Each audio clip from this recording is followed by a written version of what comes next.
हमारे गुर्दे ना ही सिर्फ बड़े सेंसिटिव ऑर्गन्स हैं, बल्कि ये हमारी बॉडी और हमारे स्पेशली वैस्कुलर सिस्टम का एक हिस्सा हैं, जिसकी वजह से ये हमारी बॉडी की बाकी सारी शरीयानों से हर वक्त कनेक्टेड रहते हैं। दोनों गुर्दों में मिला के तकरीबन 1 मिनट में 1 लीटर ब्लड फ्लो करता है। इसलिए ना सिर्फ वो चेंजेस खून में जो कि आपकी मेटाबॉलिक हेल्थ की वजह से आती हैं, बल्कि वो चेंजेस भी जो आप बाहर से लेके आते हैं वो भी गुर्दे को अफेक्ट करती हैं। अब वो क्या चेंजेस हैं जो बाहर से आपकी बॉडी में आ सकती हैं और आपके गुर्दों को अफेक्ट कर सकती हैं, ये है हमारा आज की एपिसोड का मौजू, जिसमें हम 5 ऐसी चीज़ें डिस्कस करेंगे जो आप अपनी रोज़मर्रा ज़िंदगी में इस्तेमाल करते हैं और एहतियात नहीं करते कि किस तरह ये आपके गुर्दों को डैमेज कर सकती हैं। अस्सलाम वालेकुम, डॉक्टर वैज़िका from expert counsel clinic of Lahore अपनी नई ट्रैवल नेफ्रोलॉजी सीट पे, जहां से हम अगली 2-3 एपिसोड्स करेंगे। आज के एपिसोड में हमने 5 ऐसी चीज़ें डिस्कस करनी हैं जो कि आप बाहर से अपनी बॉडी में डालते हैं और वो आपके गुर्दे की हेल्थ को डैमेज कर सकती हैं। सबसे पहले अद्वियात। अच्छा, अद्वियात में ज़्यादा कॉमन हमारी अंडरस्टैंडिंग है कि शायद पेन किलर्स ही गुर्दे को डैमेज कर सकती हैं, लेकिन पेन किलर एक बड़ा छोटा सा पोर्शन है दवाइयों का जो कि गुर्दे को डैमेज करता है। आज हम बाकी दवाइयाँ भी डिस्कस करेंगे। पेन किलर्स क्या करती हैं? ज़्यादातर जो हमारे एनसेड्स जिसको हम कहते हैं non steroidal anti inflammatory drugs, जिसमें आइबुप्रोफेन, नेप्रोक्सिन, डेक्लोफेनिक, इस तरह के मिलते जुलते जो सॉल्ट हैं, ये गुर्दे के अंदर ब्लड वेसल को जाके टाइट कर सकते हैं, गुर्दे की ब्लड सप्लाई को रोक सकते हैं और गुर्दे को डैमेज कर सकते हैं। यही दवाइयाँ और तरीक़ों से भी गुर्दे को डैमेज कर सकती हैं। ये पूरी बॉडी में रिएक्शन भी करवा सकती हैं और ये सिर्फ ग्लोमेरुलस को किसी और तरीके से उसकी मेम्ब्रेन को भी डैमेज कर सकती हैं और आपके पेशाब में प्रोटीन आ सकता है। जो दवाइयाँ आप कंसीडर नहीं करते कि आपको डैमेज करती हैं, वो क्या हैं? उनमें सबसे पहली एंटीबायोटिक्स। एंटीबायोटिक्स गुर्दे को डैमेज कर सकती हैं, बड़ा खतरनाक डैमेज कर सकती हैं। एंटीबायोटिक्स पूरी बॉडी में रिएक्शन करके उसमें गुर्दे को इन्वॉल्व कर सकती हैं। एंटीबायोटिक्स जब आपकी आंतड़ियों के बैक्टीरिया को किल करती हैं, जी बिल्कुल, एंटीबायोटिक्स जहां इन्फेक्शन को किल करती हैं वहां वो आपकी आंतड़ियों के अंदर वाले हेल्दी बैक्टीरिया को भी किल करती हैं, जिसकी वजह से आपको डायरिया भी हो सकता है और आपके जीआई ट्रैक्ट में इस तरह की फूड की एब्जॉर्प्शन हो सकती है, जैसे कि ज़्यादा ऑक्सलेट या ज़्यादा यूरिक एसिड, जो कि आपके गुर्दे को जाके डैमेज कर सकता है। इसके अलावा एंटीबायोटिक से कुछ लोकल रिएक्शन भी हो सकते हैं और बाज़ औक़ात एंटीबायोटिक्स जिस इन्फेक्शन को ट्रीट करती हैं उन केमिकल्स की वजह से भी गुर्दे को डैमेज हो सकता है। फिर आते हैं हमारे नेचुरली समझे जाने वाले हर्ब्स या इस तरह के सप्लीमेंट्स, ये भी आपके गुर्दे को डैमेज कर सकते हैं। इसीलिए मैं मरीज़ों को कहता हूँ कि ना सिर्फ आपने अपनी खुराक मिलीमीटर्स, कतरों और मिलीग्राम से मेजर करके लेनी है, आपने इन सप्लीमेंट्स को, इन जड़ी बूटियों को भी बड़ी एहतियात से यूज़ करना है अगर आपको कोई यूज़ करने का रिकमेंड करे। पहली बात तो मैं रिकमेंड करूँगा कि आप यूज़ ही ना करें। लेकिन अगर आपको किसी वजह से, किसी प्रेशर की वजह से यूज़ करनी पड़ जाएँ ये चीज़ें, तो आपने इनको भी बड़ा मेजर करके लेना है। दूसरी अहम चीज़ जो हम जानते मानते लेते रहते हैं और हमें ये नहीं पता होता कि जो गुर्दों को डैमेज कर सकती है, वो है हमारी खुराक। खुराक में मोटी मोटी क्या चीज़ें हैं? सबसे टॉप पे सबसे टॉक्सिक हमारी ultra process food. Ultra process food होती है बेसिकली बाहर का खाना या सारा पैकेट का खाना। फ्रोज़न चीज़ें भी आप इसमें ऐड कर सकते हैं, स्पेशली अगर वो किसी ब्रांड की हैं तो। उसमें क्या मसला है? सोडियम बेतहाशा है, फास्फोरस बहुत ज़्यादा है और उसके अलावा और ऐसे केमिकल्स हैं उन चीज़ों को बाइंड करने के लिए जिनका हमें नहीं पता। इन चीज़ों से डायरेक्टली भी गुर्दे को डैमेज हो सकता है और इनडायरेक्टली भी जब ये आपकी मेटाबॉलिक हेल्थ को डिस्टर्ब करते हैं, आपका कोलेस्ट्रॉल बढ़ाते हैं, यूरिक एसिड बढ़ाते हैं, तो ये भी आपको डैमेज कर सकते हैं। फिर आ जाती हैं हमारे ऑयल्स। हमारे जो वेजिटेबल ऑयल्स हैं, कुकिंग ऑयल्स हैं, वो भी अगर उनमें ट्रांस फैट है या बहुत ज़्यादा सैचुरेटेड फैट है, तो वो भी हमें ज़्यादा मिकदार में लेने से डैमेज हो सकता है। उसमें मैं आपको पाकिस्तान की फाइनेंशियल पिक्चर में मना तो नहीं करूँगा कि आप उनमें खाना पकाना छोड़ दें, लेकिन एट लीस्ट जो फ्राइड चीज़ें और तली हुई चीज़ें हैं, वो आप एट लीस्ट बंद कर सकते हैं, जिससे आपकी बॉडी में हार्मफुल केमिकल की शक्ल में जाने वाले जो फैट हैं वो काफ़ी हद तक कम हो सकते हैं। फिर हम शुगर को बिल्कुल इग्नोर नहीं कर सकते। हमारे जो बहुत ज़्यादा आर्टिफिशियल या हाईली रिफाइंड कार्बोहाइड्रेट्स हैं, स्पेशली फ्रुक्टोज और शुगर, वो भी डायरेक्टली अब रिसर्च कहती है कि आपकी ब्लड वेसल्स को डैमेज करते हैं, जाके आपकी बॉडी में इन्फ्लेमेशन कराते हैं, जिनमें के गुर्दे भी शामिल हैं। तो ये भी आपकी बॉडी को डैमेज कर सकते हैं। फिर आ जाती हैं हमारी हाई ऑक्सलेट फूड। अब अक्सर मरीज़ मैंने देखा है कि नट्स को या इवन बहुत ज़्यादा फलों को एक सेहतमंद चीज़ के तौर पर लेके अपने आप को समझ रहे होते हैं कि हम बहुत अच्छा कर रहे हैं, और स्पेशली ये मैं उन मरीज़ों की बात कर रहा हूँ जिनको सीकेडी स्टेज 4 और 5 होता है, वो डेस्परेट होकर इस तरह के हेल्थ मेजर्स करने की कोशिश करते हैं। अब इन सारी चीज़ों में ऑक्सलेट लेवल होता है बहुत ज़्यादा, जो कि आपके गुर्दे को और ज़्यादा डैमेज कर देता है। क्या इसका मतलब है कि आपको ये चीज़ें नहीं लेनी चाहिए? बिल्कुल लेनी चाहिए। मैं आपको खुद रिकमेंड करता हूँ, मेरी अक्सर एपिसोड्स में आपने देखा होगा, मेरे हर मरीज़ को पता है कि मैं रिकमेंड करता हूँ कि आप एक टाइम खाने को पूरा सलाद में कन्वर्ट करें और उसके ऊपर नट्स भी लें। लेकिन बिगर पिक्चर को आप ख़त्म नहीं कर सकते। इस सलाद को मैं फिट करता हूँ पूरे दिन के बाकी प्रोटीन और दूसरे रिफाइंड कार्बोहाइड्रेट के साथ, रोटी सालन के साथ, प्लस मैं जो नट्स की मिकदार बताता हूँ वो होता है एवरेज हैंडफुल, आपका जो हाथ है उसमें जितने नट्स आ जाएँ, 12 पीस आ जाएंगे, 10 आ जाएंगे, 14 आ जाएंगे, इससे ज़्यादा नहीं। तो ये एक हेल्दी बैलेंस्ड मिकदार होती है, जिससे आपको सेहतमंद फ़ायदे होते हैं इन चीज़ों के, इन खुराकों के, जो कि बहुत ज़्यादा हैं, और इनके जो टॉक्सिक इफ़ेक्ट हैं उनसे आप बच जाते हैं।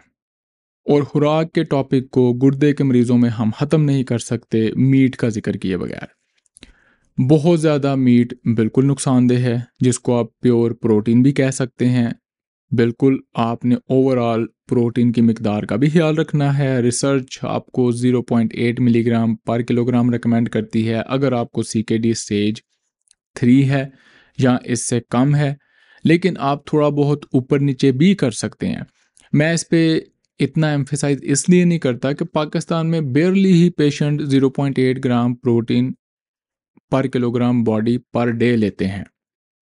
जो हमारी ज़्यादा पॉपुलेशन है वो इससे बहुत ज़्यादा कम प्रोटीन लेती है, इसलिए ये बहुत बड़ा कंसर्न है नहीं। जब वो डॉक्टर आपका पूरा गोश्त और अंडे बंद करा देते हैं, तो वो ऑलमोस्ट आपको फाके और मैल न्यूट्रिशन पे लेके जाते हैं। तो इसको एक तो आपने हेल्दी अमाउंट में लेके आना है। जो चीज़ मैं मना करता हूँ या जिसकी रिकमेंडेशन मेरी तरफ से कम नहीं है, वो है 3 टाइम गोश्त खाना, पूरा हफ्ता गोश्त खाना। इसमें ना सिर्फ प्रोटीन हाई होने का कंपोनेंट है, बल्कि इसमें आहिस्ता-आहिस्ता हमें रिसर्च से पता चल रहा है कि जब हम एनिमल प्रोडक्ट, एनिमल प्रोटीन लेते हैं, तो उसमें कुछ ऐसे टॉक्सिन्स हमारे जीआई ट्रैक्ट में बनते हैं, जो कि गुर्दे को डायरेक्टली जाके डैमेज कर सकते हैं। तो इसको अगेन आप बैलेंस के साथ लेके चलें, हफ्ते में कुछ दिन इस्तेमाल करें, मुनासिब मिकदार में इस्तेमाल करें, तो आप ज़रूर मीट और प्रोटीन इस्तेमाल करें, लेकिन प्रोटीन और मीट की एक्सेसिव क्वांटिटी को अवॉइड करें। तीसरी बड़ी चीज़ है निकोटिन। अच्छा, निकोटिन में हम यूजुअली अगेन कॉन्सेप्ट में लेते हैं स्मोकिंग, यानी कि सिगरेट। और सिगरेट बिल्कुल डायरेक्टली डैमेजिंग है, शायद नॉन स्मोकिंग या स्मोकलेस निकोटिन से ज़्यादा डैमेजिंग है, क्योंकि इसमें निकोटिन के टॉक्सिन्स के साथ साथ स्मोक भी आ जाता है। लेकिन जो स्मोकलेस निकोटिन है, यानी कि जिसको हम च्यू करते हैं, उसकी डिफरेंट शक्लें हैं, मैं तो उसके नाम भी नहीं बोल सकता। तो जो टोबैको आप च्यू भी करते हैं मुख्तलिफ शक्लों में, वो भी आपके गुर्दों के लिए नुकसानदेह है। ये टोबैको बेशक स्मोक से गया हो, सिगरेट से गया हो, बेशक आपने च्यू किया हो, बेशक आप इसको इंजेक्ट करें, ये बॉडी में जाके हार्मफुल केमिकल की शक्ल में कन्वर्ट होता है और जाके सारी बॉडी के ब्लड वेसल्स को भी डैमेज करता है और गुर्दों को भी डैमेज करता है। और इसमें किसी किस्म की कोई शक्कू शुबात वाली बात नहीं है।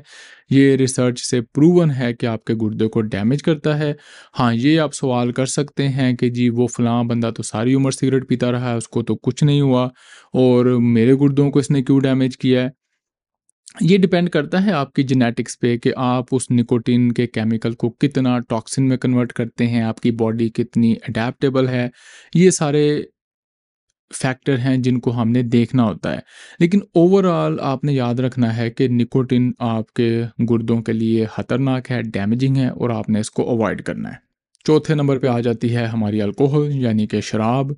यूँ-यूँ आप पाकिस्तान में प्रैक्टिस करते जाते हैं, आपको समझ आनी शुरू हो जाती है कि पाकिस्तान में शराब इतनी अनकॉमन नहीं है जितनी कि आप समझते हैं। हाँ, कुछ मरीज़ इसका ज़िक्र करते हैं, कुछ नहीं करते, लेकिन पाकिस्तान में भी शराब की मिकदार एक ख़ास हद तक पेनिट्रेट कर चुकी है और लोग पीते हैं जिसकी वजह से गुर्दे को कुछ ना कुछ डैमेज होता है। कुछ सालों पहले तक डायरेक्टली किडनी डैमेज शराब से कंफर्म नहीं था, लेकिन अब ज़्यादा से ज़्यादा स्टडीज़ आ रही हैं कि आपको जो अल्कोहल है या शराब है, स्पेशली जो हार्ड लिकर है, वो आपके गुर्दों को डायरेक्टली भी डैमेज कर सकती है और इनडायरेक्टली आपके ब्लड प्रेशर को बढ़ा के आपकी मेटाबॉलिक हेल्थ को डिस्टर्ब करके भी डैमेज कर सकती है। पांचवीं और सबसे अहम बात जिसको हम पाकिस्तान इंडिया में अंडर एस्टिमेट करते हैं, बिल्कुल भी नहीं समझते कि ये गुर्दों को डैमेज कर सकती है, लेकिन ये करती है, वो है हमारी पोल्यूशन। इस पोल्यूशन में दो बड़े हिस्से हैं। पहली तो है हमारी पानी के पोल्यूशन, यानी कि हमारा पानी ही बड़ा अनहेल्दी है, स्पेशली हमारे अर्बनाइज सेंटर में जैसे कि लाहौर, कराची, दिल्ली, मुंबई और इसी तरह की बड़ी-बड़ी शहरों वाली आबादियाँ जहाँ पे आबादी जगह के तनासब से बहुत ज़्यादा है। फिर इसी तरह हमारे जो इंडस्ट्रियल एरियाज़ हैं, क्योंकि यहाँ पे कोई कंट्रोल नहीं है, कोई रिदम नहीं है, तो जो मर्ज़ी आए हम पानी में जाने देते हैं, जो कि हमारे पानी में टॉक्सिन्स की मिकदार को बढ़ा रहा है। दूसरी चीज़ है हमारी एयर पोल्यूशन। उसमें भी माशाल्लाह पाकिस्तान और इंडिया हेड टू हेड हैं और लाहौर और दिल्ली का तो हमें पता चलता रहता है, जैसे आजकल फॉग का सीज़न शुरू हो गया है। इस फॉग में जो हमारी पोल्यूशन है, स्मोक है, स्मॉग है, उसमें एक ख़ास पार्ट होता है पार्टिकुलेट मैटर। ये छोटे साइज़ के टॉक्सिक केमिकल्स होते हैं जो ना सिर्फ लंग्स में जाके पेनिट्रेट करके ब्लड में चले जाते हैं, बल्कि ये जाके हमारी ब्लड वेसल को इरिटेट करते हैं और उसी तरह डैमेज करते हैं जिस तरह स्मोकिंग हमारी ब्लड वेसल को डैमेज करती है। इस एयर पोल्यूशन के ज़रिए होने वाली किडनी डैमेज को हम ज़्यादा से ज़्यादा अब समझने की कोशिश कर रहे हैं, क्योंकि ये वेस्टर्न वर्ल्ड का भी बहुत बड़ा मसला नहीं है, इसलिए ये टॉपिक इतना हाईलाइट नहीं हुआ। लेकिन मुझे उम्मीद है कि इंडिया, पाकिस्तान और इस तरह के थर्ड वर्ल्ड कंट्रीज़ में जब फ्यूचर में रिसर्च होती जाएगी तो हमें पता चलेगा कि बहुत सारी किडनी डिज़ीज़ जो हम मेटाबॉलिक हेल्थ पे या किसी ग्लोमेरुलर डिजीज़ पे ब्लेम नहीं कर सकते, उसके पीछे जो जड़ निकलेगी वो हमारी पोल्यूशन होगी। तो इस पोल्यूशन के सिलसिले में आपने अपने आप को अवॉइड करना है हर तरह की पोल्यूशन से। पानी साफ़ और फ़िल्टर वाला पिएँ। घर से बाहर अगर आप निकलें तो मास्क यूज़ करें, स्पेशली इस तरह के स्मॉग के सीज़न में। और इसी तरह अपने आप को अगर आप वेल हाइड्रेटेड रखें तो उससे भी गुर्दे की फ़िल्ट्रेशन से आपका जो पोल्यूशन का लोड है गुर्दे के ऊपर वो काफ़ी हद तक कम हो जाता है। एपिसोड को समराइज़ करते हैं कि हमारी दवाइयाँ, हमारा खाना, हमारी स्मोकिंग, हमारी फ़न एक्टिविटीज़ जैसे कि अल्कोहल और हमारी पोल्यूशन, ये हमारे गुर्दे की सेहत को ख़राब कर सकते हैं अगर हम इनको सही मुनासिब मिक़दार में लेके नहीं चलेंगे और हेल्दी टाइप में कन्वर्ट नहीं करेंगे। इन सारी चीज़ों को हम अंडर एस्टिमेट करते हैं, लेकिन ये ग्रेजुअली हमारे गुर्दे को डैमेज कर रही होती हैं और स्पेशली अगर आप पहले ही गुर्दे के मरीज़ हैं तो फिर आपका गुर्दा इन चीज़ों को और भी ज़्यादा सेंसिटिव हो जाता है। अगर आपको अपने गुर्दे की हेल्थ की वैल्यू है तो आपने इन सब चीज़ों को अवॉइड भी करना है, और इनमें से वो चीज़ें जो आप अवॉइड नहीं कर सकते जैसे कि खाना और दवाइयाँ, वो आपने हेल्दी अमाउंट में और हेल्दी रिकमेंडेशन के साथ लेनी है। एनीवेज़ आपकी ओपिनियन, कमेंट्स, क्वेश्चन का मुझे इंतज़ार रहेगा। ये एक बड़ा ही कॉम्प्लेक्स टॉपिक है जिसको अगेन मैंने 10-12 मिनट में बंद करने की कोशिश की है, पर आपकी कोई ओपिनियन हो, आपका कोई पॉइंट ऑफ व्यू हो जिसको मैं नहीं डिस्कस कर सका, उसको आप कमेंट में शेयर करें। उसको हम नेक्स्ट टाइम और ज़्यादा एक्सप्लोर करेंगे। मुलाकात होगी अगली वीडियो में। अल्लाह हाफ़िज़।